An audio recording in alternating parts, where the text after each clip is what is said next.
Hello everyone, good morning and welcome back to another blog of my channel. আশা করি আপনারা সবাই খুব ভালো আছেন, আমিও খুব ভালো আছি। তো আজকের ব্লগটা একটু অন্যরকম হতে চলেছে। আজকে সকাল সকাল তাড়াতাড়ি উঠে ঘরদোর ক্লিন করে একদম পুজো টুজো দিয়ে মার হেল্প করতে আমি চলে গেছিলাম রান্নাঘরে। যেহেতু সামনে অম্বুবাচী এবং মা 4-5 দিন রান্না করতে পারবে না, আর যেহেতু মা এখানে এসছে তো রান্না তো মার হাতে ছাড়া কোনো কথাই হবে না, তাই মা আজকে আমাদের জন্য অনেক কিছু রান্না করে রাখছে। তো সেটাই একটা মজাদার ব্লগের মাধ্যমে তোমাদের সাথে ভালো করে মাখা হলো। এখন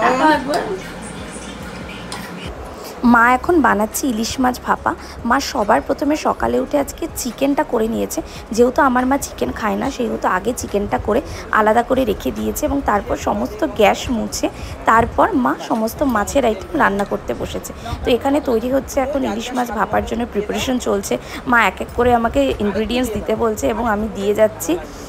আজকের দিনে সমস্ত রান্নার জন্য আমি হলাম, আমার যা মনে হচ্ছে আমি হলাম আজকে মায়ের জোগালি, একদম পারফেক্ট জোগালি। যেইভাবে যা দিতে বলছে একদম পরিমাণ মতো মাকে দিয়ে যাচ্ছি। আরেকটু লাগবে, আরেকটু দাও,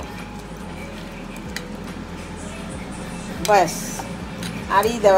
এখন কি দেওয়া হলো? জিরার গুঁড়া, লঙ্কার গুঁড়া, চিনি 1 চামচ। হ্যাঁ, আরও 1 চামচ দাও, ব্যাস হয়ে যাবে, আর লাগবে না। তেল দাও এবার। এটা দেখেই তো ভালো লাগছে। তেল তেল তেল তেল আমার হাতে দে,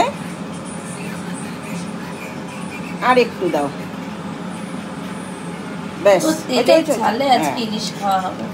এই দাও এখন গরম মশলার গুঁড়ো দাও, মশলা 1 চামচ, গরম মশলা, হ্যাঁ, ব্যাস, আর লাগবে না।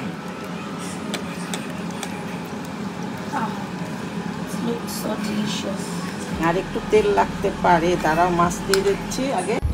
মাছগুলোকে এবার সর্ষে পোস্ত পেস্টের সঙ্গে ভালো করে মিশিয়ে নিয়ে তারপর ওপর থেকে সর্ষের তেল ছড়িয়ে দিয়ে তারপর এটাকে আমরা ভাপে বসিয়ে দেবো। মাংস হয়ে গেছে আমার।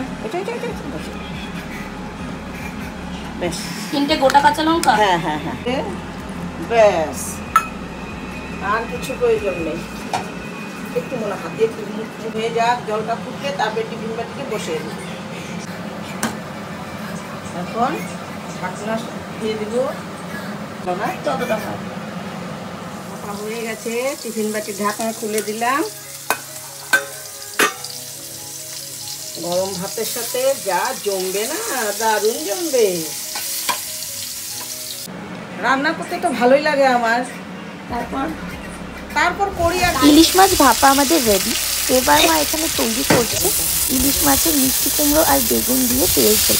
অনেকেই হয়তো ইলিশ মাছের এই কুমড়ো বেগুন দিয়ে তেল ঝোল খেতে ভালোবাসো, একদম হালকা করে কালো জিরা ফোড়ন দিয়ে।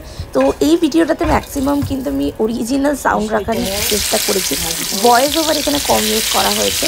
তো অবশ্যই কিন্তু কমেন্টে জানাবে ভিডিওটা তোমাদের কেমন লাগছে, আর রান্না কেমন লাগছে অবশ্যই কিন্তু জানাবে। কালো জিরে, এখন এটাতে জিরের গুঁড়া, হলুদ, কাঁচা লঙ্কা, নুন, মিষ্টি স্বাদ মতো দিয়ে দিলাম।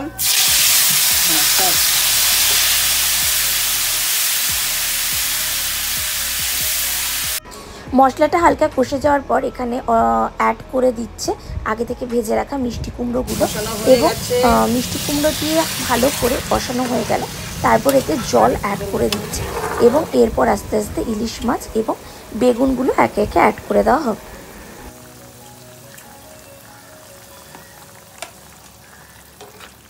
আচ্ছা, কি আমাদের বাড়িতে ইলিশ মাছ হচ্ছে? এটার মধ্যে অল্প নারিকেলের দুধ চিপা দিলে হয়তো, বাড়ির লেবুর ওষুধ থাকলে অল্প দিয়ে দিলে টেস্ট। এটা ঝোল তো, যেদিন তেল ঝাল করবো না অল্প দুধ টুধ দিয়ে বানিয়ে দেবো। হ্যাঁ, এইখানে একটু নুনটা দেখবি। এখন বেগুন ভাজাটা দিয়ে দেই, ঢাকনা খুলে দেই, হয়ে গেছে।